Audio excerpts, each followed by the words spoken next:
बिटिकल भारत की खोज का पाठ 4 युगों का दौर हमारा पूरा हो चुका था। आज है पाठ 5 नई समस्याएं। अरब और मंगोल। जब हर्ष उत्तर भारत में एक शक्तिशाली साम्राज्य के शासक थे और विद्वान चीनी यात्री ह्युआन त्सांग नालंदा में अध्ययन कर रहे थे, उस समय अरब में इस्लाम अपना रूप ग्रहण कर रहा था। अरब में इस्लाम धर्म क्या हो रहा था? फैल रहा था। भारत के मध्य भाग तक पहुंचने में इसे लगभग 600 वर्ष लग गए। किसको? इस्लाम धर्म को। इस्लाम को भारत पहुंचने में लगभग 600 वर्ष लग गए और जब उसने राजनीतिक विजय के साथ भारत में प्रवेश किया तब वह बहुत बदल चुका था और उसके नेता दूसरे लोग थे। अरब वाले भारत में उत्तर पश्चिम छोड़कर छोर तक पहुंचकर वहीं रुक गए। अरब सभ्यता का क्रमशः पतन हुआ और मध्य एशिया तथा पश्चिमी एशिया में तुर्की जातियां आगे आई। भारत के सीमावर्ती प्रदेश से यही तुर्क और अफगान इस्लाम को राजनीतिक शक्ति के रूप में भारत लाए। कौन लाए थे इस्लाम को भारत? तुर्की जाति के जो सीमावर्ती प्रदेश थे वहाँ पर तुर्क और अफगान इस्लाम जो था वो राजनीतिक शक्ति के रूप में इस्लाम को राजनीतिक शक्ति के रूप में कहाँ पर लेकर आए? भारत में लेकर आए। ये हम पढ़ रहे हैं तो हमें ऐसे लगता है जैसे आज और कल की बात हो, लेकिन ये बहुत साल लगे बेटा परिवर्तन में। एक चीज़ का दूसरी चीज़ के परिवर्तन होने में बहुत साल लगे। जैसे ये देखो 600 वर्ष लग गए, पीछे दे रखा है ना, इसे लगभग 600 वर्ष लग गए और राजनीतिक शक्ति विजय के साथ भारत में प्रवेश किया। ठीक है, उसके बाद आगे कैसे आया था इस्लाम धर्म? तुर्की जातियों के माध्यम से इस्लाम भारत में राजनीतिक शक्ति के रूप में आया था। अरबों ने बड़ी आसानी से दूर दूर तक फैलकर तमाम इलाके फतह किए। अब जो अरब से लोग आने लगे उन्होंने क्या किया? दूर दूर तक अपना झंडा लहरा दिया। पर भारत में वे तब भी और बाद में भी सिंध से आगे नहीं बढ़े। भारत में सिंध तक ही रहे वे लोग।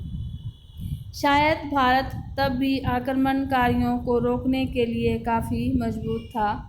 किसी हद तक इसका कारण अरबों के आंतरिक झगड़े भी हो सकते हैं। सिंध बगदाद की केंद्रीय सत्ता से अलग होकर एक छोटा सा स्वतंत्र राज्य हो गया। हालांकि आक्रमण नहीं हुआ, पर भारत और अरब के बीच संपर्क बढ़ने लगा। दोनों ओर से यात्रियों का आना जाना शुरू हुआ। राजदूतावासों की अदला बदली हुई। भारतीय पुस्तकें, विशेषकर पीछे पढ़ा था ना, गणित और खगोल शास्त्र बगदाद में गए थे लेकर, पढ़ा था ना पीछे, वही है ये। भारतीय पुस्तकें विशेषकर गणित और खगोल शास्त्र पर बगदाद पहुंची और वहां अरबी में उनके अनुवाद हुए। बहुत से भारतीय चिकित्सक बगदाद गए और यह व्यापार और सांस्कृतिक संबंध उत्तर भारत तक सीमित नहीं थे। भारत के दक्षिण राज्यों में भी उसमें हिस्सा लिया। विशेषकर राष्ट्रकूटों ने जो भारत के पश्चिमी तट से व्यापार किया करते थे। इस लगातार संपर्क के कारण भारतीयों को अनिवार्य रूप से इस नए धर्म इस्लाम की जानकारी हो गई। कैसे हुई इस्लाम की जानकारी? अरब से संपर्क के कारण भारतीयों को इस्लाम धर्म की जानकारी हुई। इस नए धर्म को फैलाने के लिए प्रचारक भी आए और उनका स्वागत भी हुआ। प्रचारक होता है धर्म को फैलाने वाले लोग। मस्जिदें भी बनने लग गई। ना शासन ने इसका विरोध किया, ना जनता ने, किसी ने उसका विरोध नहीं किया। बाहर से आए मस्जिदें भी बनाने लग गए। ना कोई धार्मिक झगड़े हुए, ना किसी ने ये कहा कि इस्लाम धर्म क्यों फैल रहा है। सभी धर्म का आदर और पूजा के सभी तरीकों के प्रति सहनशीलता का व्यवहार करना भारत की प्राचीन परंपरा थी। सभी धर्मों को अपनाया जाता था। भारत में प्राचीन परंपरा थी कि धर्म के रूप में झगड़ा नहीं होता था। अतः राजनीतिक ताकत के रूप में आने से कई शताब्दी पहले इस्लाम भारत में एक धर्म के रूप में आ गया था। अब आपसे क्वेश्चन पूछा जा सकता है कि इस्लाम भारत में कैसे आया। व्यापार के कारण जो है, पहले तो हमारे एक दूसरे के साथ संपर्क बने, उसके बाद धीरे धीरे क्या होने लगे, लोग आने लगे और यहाँ पर धर्म प्रचारक आने लगे और इस्लाम धर्म को फैलाने लगे, मस्जिदें बनी।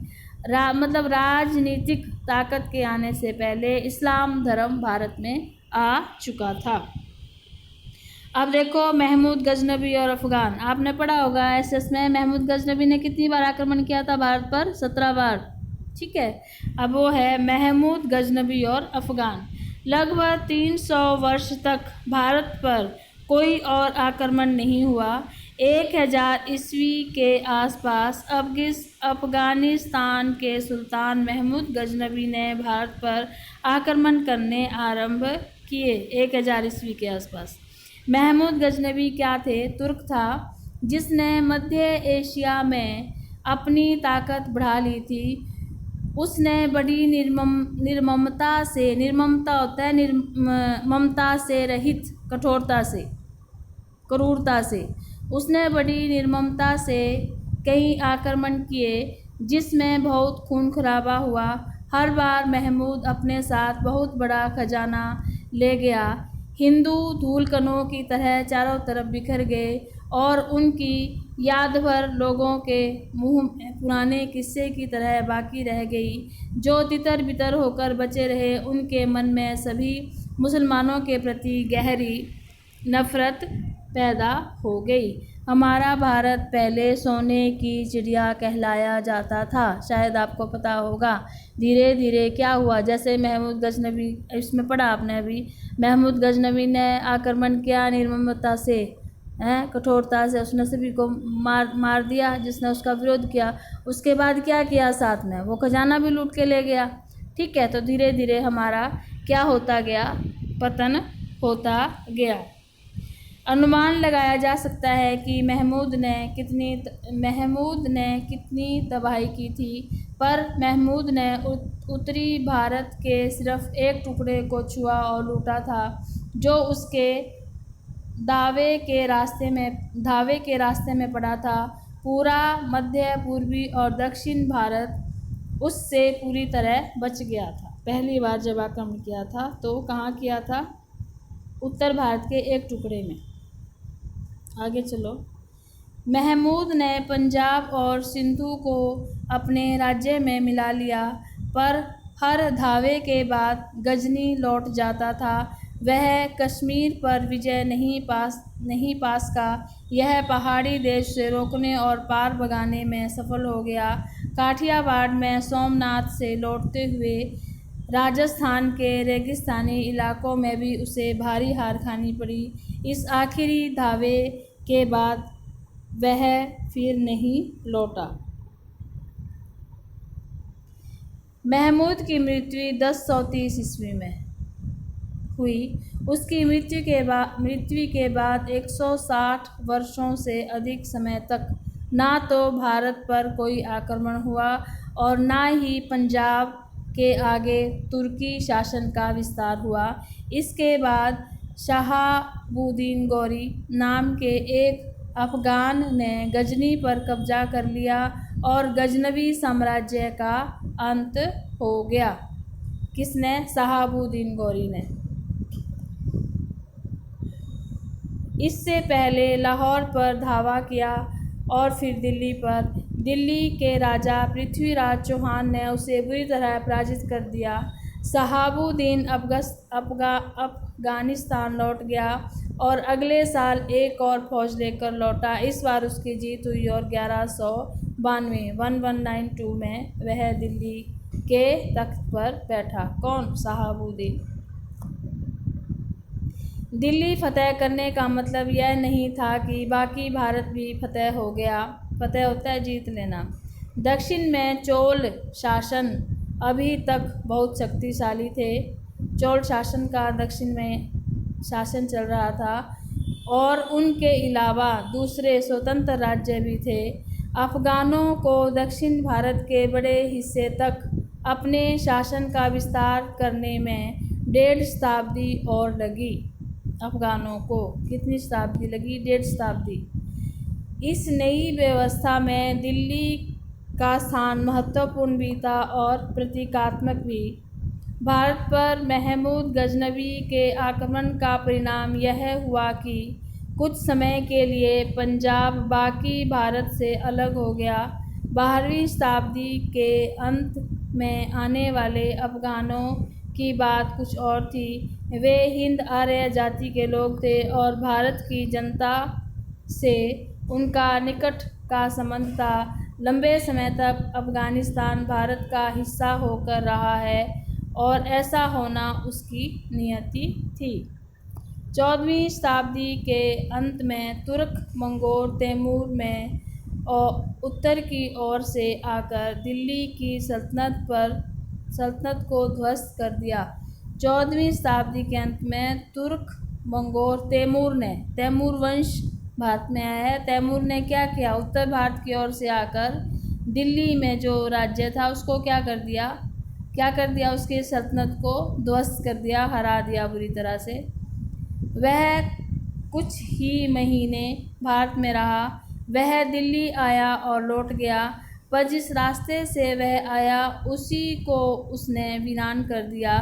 जिन लोगों को उसने कत्ल किया था उन्हीं की खोपड़ियों के मीनारों से वह रास्ते को सजाता चला गया।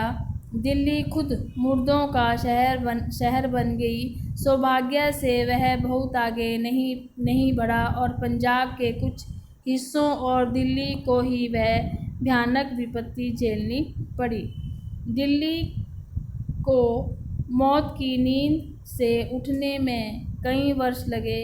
जागने पर वह इस विशाल साम्राज्य की राजधानी नहीं रह गई थी। तैमूर के हमले ने साम्राज्य को तोड़ दिया था और उसके खंडहरों पर दक्षिण में कई राज्य उठ खड़े हुए थे। इससे बहुत पहले 14वीं शताब्दी के आरंभ में 2 बड़े राज्य कायम हुए थे। गुलबर्ग जो महमनी राज्य के नाम से प्रसिद्ध है और विजयनगर जो हिंदू राज्य के नाम से। इतना ही है बेटा, ये पढ़ लेना, सुन लेना ध्यान से।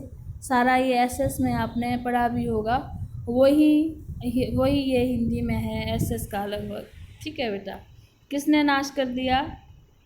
किसका नाम आया था? तैमूर, तुर्क मंगोल तैमूर ने दिल्ली को क्या कर दिया? वीरान कर दिया। अब आगे हम कल पढ़ेंगे, मंडे को महमनी राज्य और विजयनगर, इनके बारे में हम आगे पढ़ेंगे। ठीक है बेटा, ओके।